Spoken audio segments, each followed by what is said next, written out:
چوم لیا. پھر آگے چلنے سے پہلے ایک بات اور وضاحت کر دوں. میرے آقا نے یہ فرمایا تھا, غلاموں کو حکم دیا تھا, وہ ویسے قرنی کو کہنا میری امت کی بخشش کے لیے دعا کرے, میری امت کی بخشش کے لیے کیا کرے, دعا کرے. پہلے عرض کر چکا ہوں اس وقت وہ ویسے قرنی نہ صحابی تھے نہ تابعی تھے. تابعی تو پھر بنے گا جب فاروق اعظم کا دیدار ہوا, جب مولا علی مولا کائنات کا دیدار ہوا.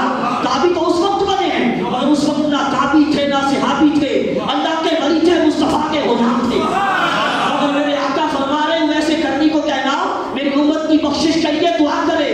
ارے لوگوں, صحابہ کا درجہ امت میں سب سے بڑا ہے. صحابہ کا درجہ امت میں سب سے کیا ہے, بلند ہے. جس کا درجہ بڑا ہوتا ہے اس کی دعا بھی زیادہ قبول ہوتی ہے, اس کی دعا بھی کیا ہوتی ہے, زیادہ قبول ہوتی ہے. پھر صحابہ میں سب سے بڑا درجہ صدیق اکبر کا, سب سے بڑا درجہ کیا ہے, صدیق اکبر کا. تو مطلب کیا, جو صدیق اکبر کی دعا میں اثر تھا وہ ویسے کرنے کی دعا میں اثر نہیں تھا, کیونکہ درجہ بڑا تھا. جو فاروق اعظم کی دعا میں, عثمان غنی کی دعا میں, مولا علی کی دعا میں اثر تھا, وہ ویسے کرنے کی دعا میں اثر نہیں تھا. مگر میرے آقا نے کسی صحابی کو حکم نہیں فرمایا, بلکہ اللہ کے ولی کو یہ حکم فرمایا کہ میری امت کی بخشش کے لیے دعا کرے. تو یہ کس لیے, یہ امت کو بتانا تھا کہ لوگوں, اللہ والوں کی دعاؤں میں بڑا اثر رکھا ہے خدا نے. اتنا اثر ہے کہ ان دعاؤں سے گناہگاروں کی بخشش بھی ہو جایا کرتی ہے.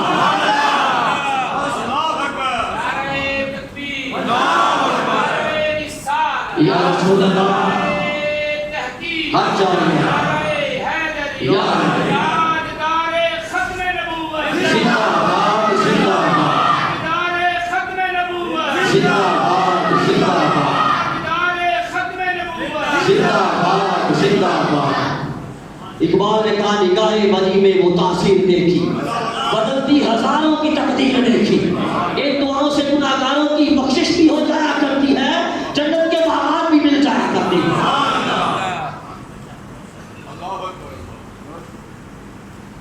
حضرت ابی حجمی رضی اللہ تعالیٰ عنہ ایک جگہ سے گزر رہے تھے. ایک دن پھانسی گھر کے پاس سے گزر رہے تھے, اور اس وقت اتفاقاً ایک قاتل کو پھانسی دی جا رہی تھی. کسے, ایک قاتل کو پھانسی دی جا رہی تھی. پھندا گلے میں ڈال دیا گیا تھا, پھندا گلے میں ڈال دیا گیا تھا.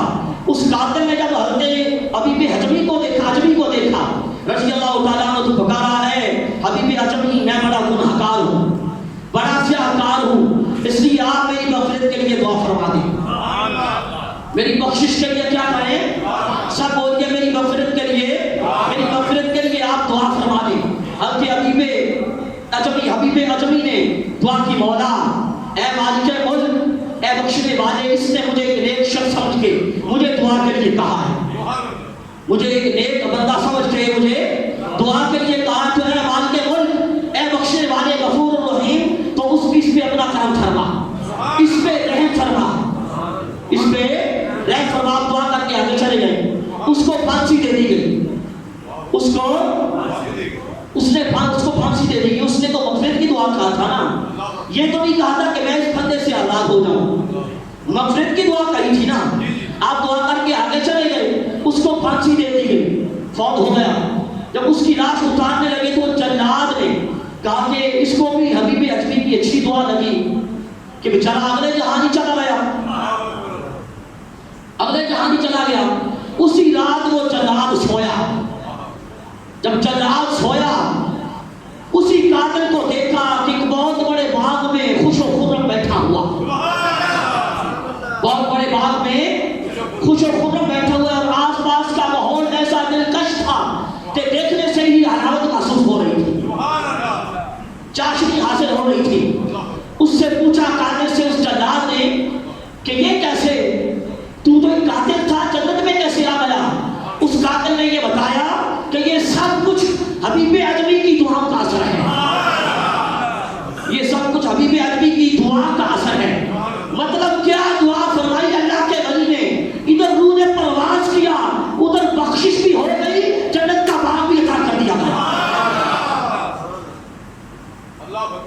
لوگ ہمیں کہتے ہیں جی یہ اللہ کے ولیوں کے پاس جاتے ہیں کہ ہم دعا کرائیں گے ہمیں اولاد ملے گی, ہمیں بیٹا ملے گا, ہماری دنیاوی مشکلات جو ہے نا آسان ہوگی. ارے نادانوں یہ تو چھوٹی چیزیں ہیں. یہ کیا ہے؟ یہ چھوٹی چیزیں ہیں. بیٹا اولاد والوں اسباب مشکلات کا ٹل جانا یہ چھوٹی چیزیں ہیں. اللہ والوں کی دعائیں تو وہ ہیں کہ ان دعاؤں سے بخشش بھی ہو جایا کرتی ہے, جنت کے باغ بھی مل جایا کرتے ہیں. تو آؤ بتاؤں کہ ان دعاؤں سے دنیاوی مشکلات بھی ٹل جایا کرتی ہیں. حضرت حبیب اجمی کے پاس ایک عورت آئی روتی ہوئی فریاد کرتی. آپ نے اسے پوچھا کہ تمہیں کیا ہوا؟ عرض کیا کہ حضور میرا بیٹا گم ہو گیا, میرا بیٹا گم ہو گیا, میں اس وجہ سے بڑی پریشان ہوں. آپ نے اسے فرمایا تیرے پاس کچھ اور ہے؟ اس نے عرض کیا 2 درہم ہیں. کتنے؟ 2 درہم ہیں. آپ نے اس سے وہ 2 درہم لیے, ان کو صدقہ کر دیا. وہ درہم لے کے صدقہ کر دیا, دعا فرمائی. دعا فرما کے فرمایا کہ جا اپنے گھر جا, تیرا بیٹا تیرے گھر آ چکا ہے. تیرا بیٹا تیرے گھر, تیرا بیٹا تیرے گھر آ چکا ہے. جب وہ عورت اپنے گھر آئی تو اس کا بیٹا اس کے گھر آ چکا تھا. اس کا بیٹا اس کے گھر, حبیب اجمی اپنے آستانہ میں بیٹھے ہیں. حبیب اجمی اللہ کے ولی اپنے آستانہ میں بیٹھے ہیں. اس کا بیٹا عورت کا اس کے گھر میں آیا ہے. اپنے آستانہ میں بیٹھ کے یہ بتا رہے ہیں کہ تیرا بیٹا تیرے گھر آ گیا ہے. پھر بیٹا آ بھی گیا تھا تو اس سے پتا یہ چلا اللہ کا ولی بیٹھا اپنے آستانہ پہ تھا, مگر اپنے آستانہ پہ بیٹھ کے اس کے گھر میں دیکھ رہا تھا کہ اس کا بیٹا آ گیا.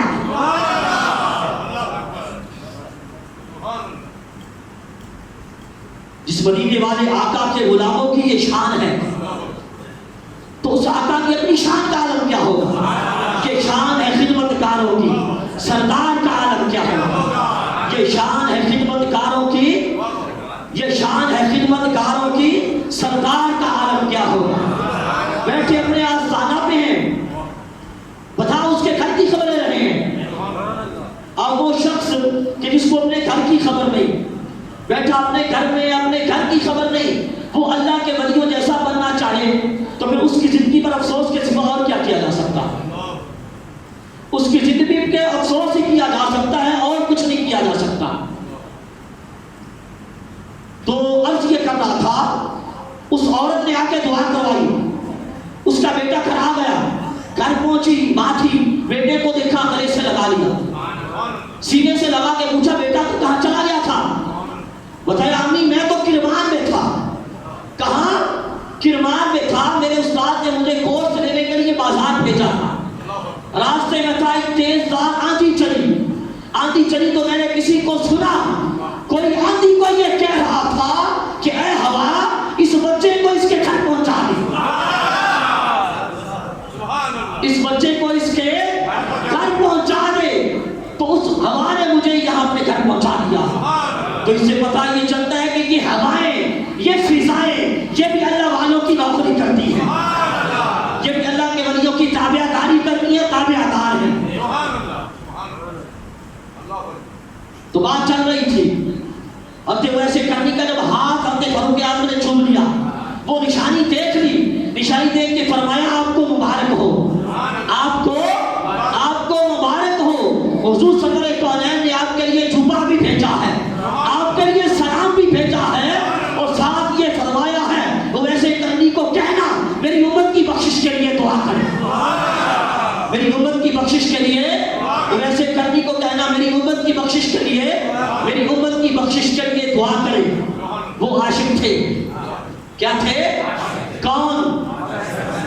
آپ کی بات نہیں کر رہا, وہ ایسے کرنے کی کر رہا ہوں. ہمارے عشق جھوٹے ہیں, ہمیں تو عشق کی ہوا بھی نہیں لگی. ہمارے صحابہ صرف عشق کے دعوے ہیں, محبت کے دعوے ہیں, دعوے محبت کے کرتے ہیں. اگر حضور کے دین کو کسی چیز کی ضرورت پڑ جائے نا, ہم ہیلا سازیاں کرتے ہیں. ہمیں عشق کی ہوا بھی نہیں لگی. بھائی عاشقوں کی بات کر رہا ہوں. وہ عاشق تھے, عاشق بھی ایسے تھے. میرے آقا خود فرمایا کرتے تھے کہ یمن کی طرف سے مجھے محبت کی ٹھنڈی ہوا آیا کرتی ہے. میرے آقا امام الانبیاء حضور تاجدار کائنات خود فرمایا کرتے تھے کہ مجھے یمن کی طرف سے محبت کی ٹھنڈی ہوا آتی ہے. کیوں؟ وہاں پہ میرا دوست ویسے کر ہی رہتا ہے, وہاں میرا دوست ویسے کر ہی رہتا ہے. میرے آقا نے مزید کرم فرمایا اس عاشق پہ کلام میں فرمایا قیامت کا دن ہوگا خدا 70,000 فرشتے پیدا فرمائے گا. کتنے؟ یاد رہ جائے گا نا سب کو. 70,000 فرشتے پیدا فرمائے گا. ان سب کی شکلیں ویسے کرنی جیسی ہوں گی. ان سب کی شکلیں خواجہ کرنی جیسی ہوں گی. میرے آقا نے فرمایا ان 70,000 فرشتوں کے جھرمٹ میں وہ ویسے کرنی آئیں گے, خواجہ کرنی آئیں گے. ساری کائنات یہ منظر دیکھیں گی مگر کوئی نہیں پہچان سکے گا کہ اصل خواجہ کرنی کون ہے. کوئی نہیں پہچان پائے گا کہ اصل خواجہ کرنی کون ہے. تو عرض یہ کر رہا تھا وہ کیا تھے؟ وہ عاشق تھے. وہ میرے آقا کے ساتھ سچا عشق کرنے والے تھے. جب یہ پیغام میں رحمت سنا تو وجد میں آ گئے. جب آقا کا یہ کرم والا پیغام سنا تو وجد میں آ گئے اور آقا کا وہ مبارک جوبہ لے کے کچھ دور چلے گئے. حضرت فاروق اعظم تھے اور حضرت مولا علی سے دور چلے گئے. جا کے سجدے میں گر گئے. جا کے سجدے میں گر گئے. عرض کیا باری تعالیٰ اے عشق و محبت کے بنانے والے اور اپنے حبیب کو چاہنے والے, تیرے محبوب نے یہ جوبہ مبارک اس فقیر میں سر و پا کو بھیجا ہے. اس فقیر کو بھیجا ہے, اس نے سر و پا کو بھیجا ہے. اگر اجازت ہو تو یہ جوبہ پہن لو. نعرہ تکبیر, نعرہ رسالہ, یا رسول اللہ, نعرہ رسالہ, یا رسول اللہ, نعرہ تحقیق, اچھا نعرہ حیدری, یا تاجدار ختم نبوت. لبیک لبیک یا رسول اللہ, لبیک لبیک لبیک یا رسول اللہ, لبیک لبیک لبیک یا رسول اللہ, لبیک لبیک لبیک یا رسول اللہ. تاجدار ختم نبوت, تاجدار ختم نبوت, تاجدار ختم نبوت. یہ نعرہ ہم نے پرسوں اتوار کو چوک میں بھی لگانا ہے. چوک شیر ربانی میں نماز عشاء کے بعد یہ نعرہ ادھر لگانے کے لیے آئیں گے نا آپ. ہم یہ نعرہ لگانے لبیک یا رسول اللہ. یہ کیا ہے؟ یہ عبادت ہے کہ نہیں؟ سب بولیے بھائی, کسی کو شک ہے؟ عبادت ہے نا. سب بولو کیا ہے؟ عبادت ہے. تو جس جلسے میں یہ نعرہ لگے گا وہ جلسہ بھی عبادت ہے کہ نہیں؟ کسی کو شک ہے؟ جس کو شک ہے ہاتھ اٹھائے. کس جلسے میں یہ نعرہ لگے بھائی عبادت والا, وہ جلسہ بھی عبادت ہوگا یا نہیں؟ پھر آپ کریں یہ عبادت کرنے آئیں گے یا نہیں؟ سب آئیں گے نا. سب نے آنا ہے. نماز عشاء ادھر پڑھیں, نماز عشاء کے فوراً بعد پھر اس کے جلسہ میں جا کے پھر یہ عبادت کرنی ہے. اگلی بات بھلا دیکھیے تو صحیح, جس پارٹی کا نعرہ بھی عبادت, جس پارٹی کا جلسہ بھی عبادت, اس پارٹی کا مشن کتنا پاکیزہ ہوگا. اس پارٹی کے مشن میں کوئی شک ہو سکتا ہے؟ جس کو شک ہوگا تو اس کے اندر خرابی ہوگی. کیا ہوگا؟ اس کے من میں خرابی ہوگی جس کو شک ہوگا. وگرنہ میں نے آپ کو وضاحت کے ساتھ بتا دیا ہے لبیک یا رسول اللہ. یہ کیا ہے؟ حضور کی غلامی کا اقرار ہے. میرے آقا کا ذکر ہے, یہ عبادت نہیں تو اور عبادت کیا ہوگی؟ تو جس پارٹی کا جلسہ بھی عبادت, نعرہ بھی عبادت, اس کے مشن میں شک کیسے ہو سکتا ہے؟ جسے شک ہو وہ اپنی خبر لے, اپنے من کی خبر لے. تو عرض یہ کر رہا تھا جبہ لے کے آقا کا مبارک جبہ کچھ دور چلے گئے. جا کے سجدہ میں گئے. اس کے باری تعالیٰ اگر اجازت ہو تیرے محبوب کا جبہ پہن لو. وہاں سے حکم آیا ہاں پہن لو. کیا کرو؟ پہن لو. عرض کیا باری تعالیٰ اس وقت تک یہ جبہ نہیں پہنوں گا جب تک تو اپنے محبوب کی ساری امت کو نہیں بخش دے گا.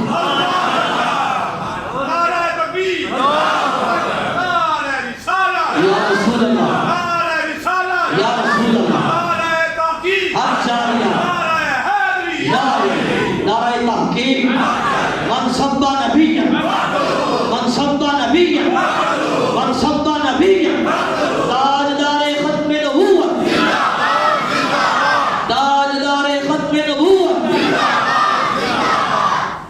باری تعالیٰ جب تک تو اپنے محبوب کی ساری امت کو نہیں بخشے گا اس وقت تک یہ جبہ نہیں پہنوں گا.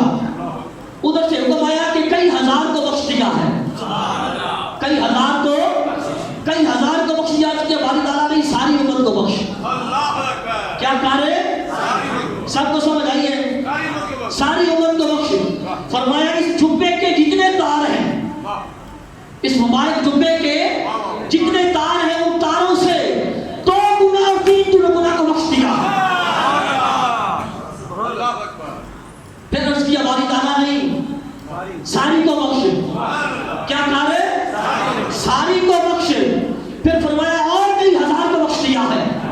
اس کی ہماری دانا میں چاہتا ہوں کہ ساری کو بخش دے. میں چاہتا ہوں کہ بھئی آپ ویسے کرنی, آپ کے لیے اتنا کچھ کرتے رہے, آپ ان کے نام پہ بول بھی نہیں سکتے. کتنے افسوس کی بات ہے. وہ ویسے کرنی میری اور آپ کی بخشش کی دعا کرتے رہے, میری اور آپ کو بخشانے کے لیے اللہ سے دعائیں کرتے رہے. ہم ان کے نام پہ بول بھی نہیں سکتے. باری تعالیٰ میں چاہتا ہوں ساری کو بخش. یہ راتوں میں آج کی باتیں ہو رہی تھی محب اور محبوب میں, حضرت فاروق اعظم اور حضرت مولا علی نام ہے. یہ دونوں بزرگ آئے تو حضرت ویسے کرنی ہے دیکھ کے فرمایا آپ کیوں آ گئے؟ اگر آپ نہ آتے نا تو آج میں نے ساری امت کو ہی بخشوانے کا تھا. نعرہ تکبیر نعرہ رسالت یا رسول اللہ, نعرہ رسالت یا رسول اللہ, نعرہ رسالت یا رسول اللہ. آج آپ نہ آتے تو ساری امت کو ہی بخشوا لینا تھا. مگر پھر فرمایا کہ میری سفارش کی وجہ سے اور اس مبارک جمعہ کی برکت کی وجہ سے بنو ربیہ اور مدر کی بھیڑوں کے بالوں سے بھی زیادہ امت بخش دی گئی. اللہ اکبر نگاہ ولی میں متاثر دیکھی, بدلتی ہزاروں کی تقدیر دیکھی. اللہ والوں کی جو دعائیں ہوتی ہیں ان سے گناہگاروں کی بخشش بھی ہو جایا ہے. ہو جاتا ہے فرمایا اتنی بخش دی گئی ہے. اب اس کے بعد آقا کے عشق مصطفیٰ کے شوق کا غلبہ ہوا تو رونے لگے. اللہ اکبر عشق مصطفیٰ کی وجہ سے رونے لگے. اتنے روئے کہ فاروق اعظم اور مولا علی بھی رونے لگے. اللہ اکبر وہ عاشق صادق روئے تو اوروں کو بھی رلا دیا. اللہ اکبر عشق کسے کہتے ہیں؟ کیا کہتے ہیں عشق؟ عشق کسے کہتے ہیں کہ جب آہ نکلے تو اوروں کی بھی نکل جائے. عشق کسے کہتے ہیں؟ فاروق اعظم بھی رو پڑے, مولا کائنات مولا علی شیر خدا بھی رو پڑے. اب ان دونوں بزرگوں نے سوال کیا عشق کتنا ہے, عشق کا غلبہ اتنا ہے, مگر بتاؤ کہ ملنے کیوں نہیں آیا آقا سے؟ اتنا عشق کا غلبہ مگر حضور کا دیدار کرنے کیوں نہیں آئے؟ تو سنیے اس عاشق کا جواب. حضرت ویسے کرنی نے بزرگوں کو فرمایا آپ نے تو آقا کو دیکھا ہے نا, آپ نے تو حضور کا دیدار کیا ہے نا؟ انہوں نے فرمایا ہاں کیا ہے. فرمایا بتاؤ کہ آقا کے مبارک ابرو وہ جڑے ہوئے تھے یا کشادہ تھے؟ یہ میرا خیال ہے کہ سب کو بات سمجھ میں نہیں آئی. ایک بندہ دیدار کرنے گیا ہی نہیں ہے, وہ سوال کر رہا ہے, تو کیسے کر رہا ہے اور کیوں کر رہا ہے؟ بتاؤ کہ آقا کے مبارک ابرو جڑے ہوئے تھے یا کشادہ تھے؟ اب اتفاق کی بات فاروق اعظم اور مولا علی نہ بتا سکے. اب اس کا مطلب یہ بھی نہیں کہ ان بزرگوں کا عشق ویسے کرنی سے کم تھا. نہیں بھیا نہیں, انہوں نے تو سب کچھ قربان کیا تھا, سب کچھ ہی نثار کر دیا تھا, قربان کر دیا تھا. اپنے جو بڑے باپ دادا تھے ان کو تھپڑ مار دیتے تھے, ان کو تلواریں مار دیتے تھے. آقا کی محبت ہے, عشق کم نہیں تھا. اس کی وجہ یہ تھی آقا کے پاس رہتے تھے, بارگاہ میں حاضر رہتے تھے.